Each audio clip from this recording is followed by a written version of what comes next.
बिस्मिल्लाहिर्रहमानिर्रहीम। अस्सलाम वालेकुम। मैं हूं मोहम्मद अकरम खोसो। मुकेश अंबानी का जो प्रोग्राम है, मुकेश अंबानी के बेटे के वेडिंग के हवाले से जो इनविटेशंस दिए हैं मुकेश अंबानी ने दुनिया के बड़े बड़े सेलिब्रिटीज़ को, एक्टर्स, बिजनेसमैन, टाइकॉन्स, बिलियनियर्स, इससे क्या फ़ायदा होगा मुकेश अंबानी को और इंडिया को क्या कुछ मिलेगा? बहुत कुछ समझते हैं आज के इस व्लॉग में। पहले तो जो 3 खान हैं बॉलीवुड इंडस्ट्री में, शाहरुख खान, सलमान खान, आमिर खान। शाहरुख खान से एक मरतबा किसी ने सवाल किया था कि क्या आप समझते हैं कि आप तीनों खान एक ही मूवी में आ सकते हैं या किसी भी प्रोग्राम के अंदर?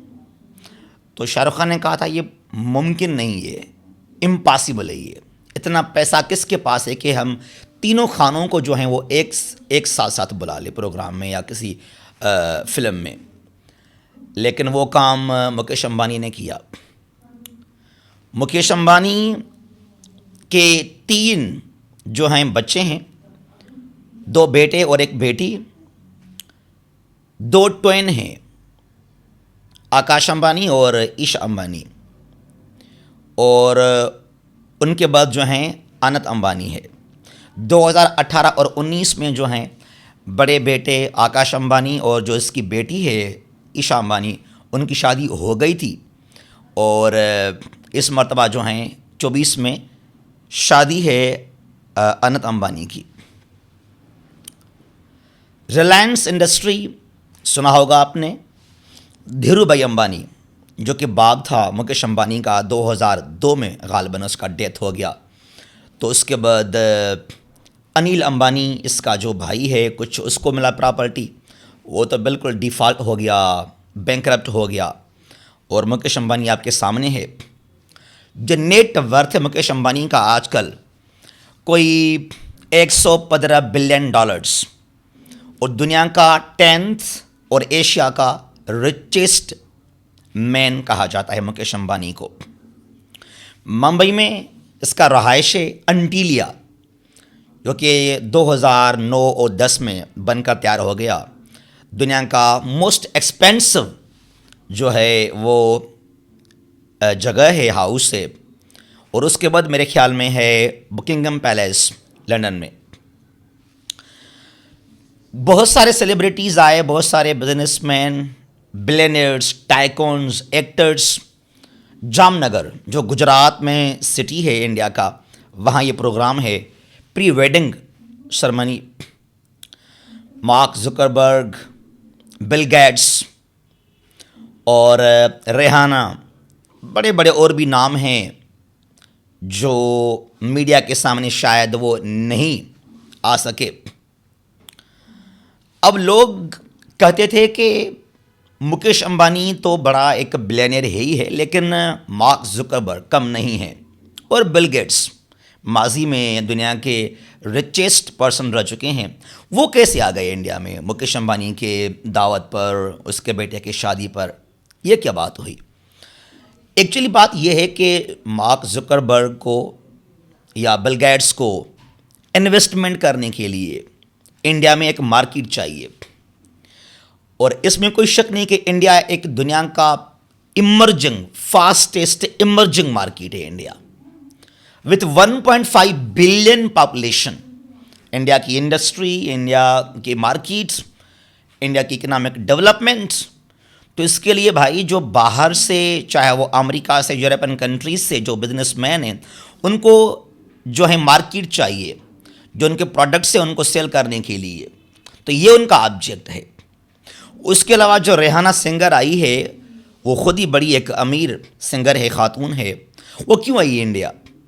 क्या उसको पैसे ऑफ़र किए हैं अंबानी ने इसके लिए? ये भी बात ठीक है आपका, लेकिन बात यह है जब वो इंडिया आई है तो बॉलीवुड के अंदर यहाँ पर कितने जो हैं उसके शोज़ होंगे या उसके कंसर्ट होंगे या जो उसके जो वहाँ पर एल्बम्स होंगे सिंगिंग के, वो सेल किए जाएंगे बहुत ज़्यादा। नेम फेम, इंडिया की आबादी को आप देखें 1.5 बिलियन, 1.5 अरब इंडिया की आबादी है, तो सबको वहां इंडिया में मार्केट चाहिए। और मुकेश अंबानी रिलायंस का मालिक, मुंबई इंडियंस जो टीम है उसका भी मालिक है, ऑनर है मुकेश अंबानी। तो उसने क्यों इनवाइट किया इन लोगों को? ताकि इसकी जो अहमियत है, जो मार्केटिंग है वो बढ़ सके। यूरोपियन कंट्रीज़ में, अमेरिका के अंदर बहुत सारे ब्रांचेस पहले से ही हैं रिलायंस के, इंडिया में और इंडिया से बाहर भी। तो मुकेश अंबानी के लिए अब क्या खर्चा होगा इसका? मेरे ख्याल में जो कुल नेट जो वेल्थ है मुकेश अंबानी का, उसका कोई 1-2% मुश्किल से खर्च आएगा इस वेडिंग सेरेमनी में। और ये कितना कुछ कमा लेगा यहाँ से, चाहे अमेरिका में, यूरोपियन कंट्रीज़ में, पूरे इंडिया के अंदर, एशिया के अंदर इसके मार्केट्स होंगे। जो प्रोडक्ट्स हैं उनको सेल करने के लिए। ये कारोबार है, ये बिजनेस है, यही तो है बिजनेस। बिजनेस में आप ये जो वेडिंग सेरेमनी है नहीं है, ये खर्चा नहीं है अंबानी साहब का। इसको खर्चा मत समझें कि मुकेश अंबानी ने जामनगर में इतना खर्चा किया। ये खर्चा नहीं है, ये मुकेश अंबानी का इन्वेस्टमेंट है जो डबल में इसको देगा ये जो है अब प्रॉफिट कमा के। उसके अलावा इंडिया के लिए कितना इंपॉर्टेंट है ये जो गैदरिंग है जामनगर में, 3 दिन का ये गैदरिंग है वहाँ पर, प्री वेडिंग सेरेमनी। तो यहाँ पर ये बिल गेट्स, मार्क जुकरबर्ग और एलन मस्क को भी है मेरे ख्याल में इनविटेशन। उसके अलावा जो राधिका जो लड़की है, तो वो भी एक बड़ी बिजनेस टैकोन की बेटी है। उसका बाप भी बहुत ही बड़ा एक जो है बिजनेसमैन है इंडिया का।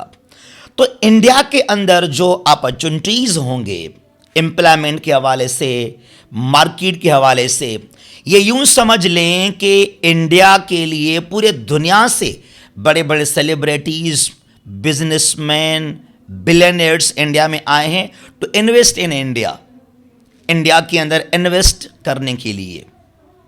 इसका बहुत बड़ा फ़ायदा होगा इंडिया को हर लिहाज से। किसी भी कंट्री के अंदर अगर इन्वेस्टमेंट नहीं है, वो कंट्री आगे नहीं बढ़ेगा। आजकल हम बात करते हैं ना यूएई के बारे में, दुबई के बारे में, क्योंकि वहाँ पर क्या है, वहाँ पर इन्वेस्टमेंट है। इंडिया के बड़े बड़े वहाँ बिजनेसमैन हैं, यूरोप के, अमेरिका के। तो इंडिया के अंदर बाहर से जो बिजनेसमैन हैं, कंपनीज हैं, इंडस्ट्रीज हैं, they will be launched in India. तो सोचें ज़रा ये कितना कुछ फ़ायदा होगा इंडिया को, इंडिया की मईशत को। और हम कहाँ खड़े हैं, पाकिस्तान, हम कहाँ खड़े हैं? पाकिस्तान को हमने खुद तबाह किया है। पाकिस्तान इंडिया से 50, 60, 70 साल पीछे है। पाकिस्तान की आप इकनॉमी को देखें, बस हम क्या सोचते हैं कि कुछ लोन मिले, कर्जा मिले, IMF, world bank, America, Saudi Arabia. India का ट्रेड, कारोबार, इन्वेस्टमेंट मिडल ईस्ट में, रशिया के साथ, अमेरिका के साथ, और हमने इस मुल्क को तबाह किया पाकिस्तान को। यहाँ पर यह है पाकिस्तान के अंदर कि मैं आ गया 3 साल के लिए, 4 साल के लिए, 5 साल के लिए, उसके बाद मैं यहाँ से चला जाऊँगा। तो इसके लिए कुछ मुझे बस खाना है, पीना है, और कुछ नहीं है। इस मुल्क का सत्यानाश हो गया पाकिस्तान का। इस मुल्क का बस अल्लाह वारिस और कुछ नहीं।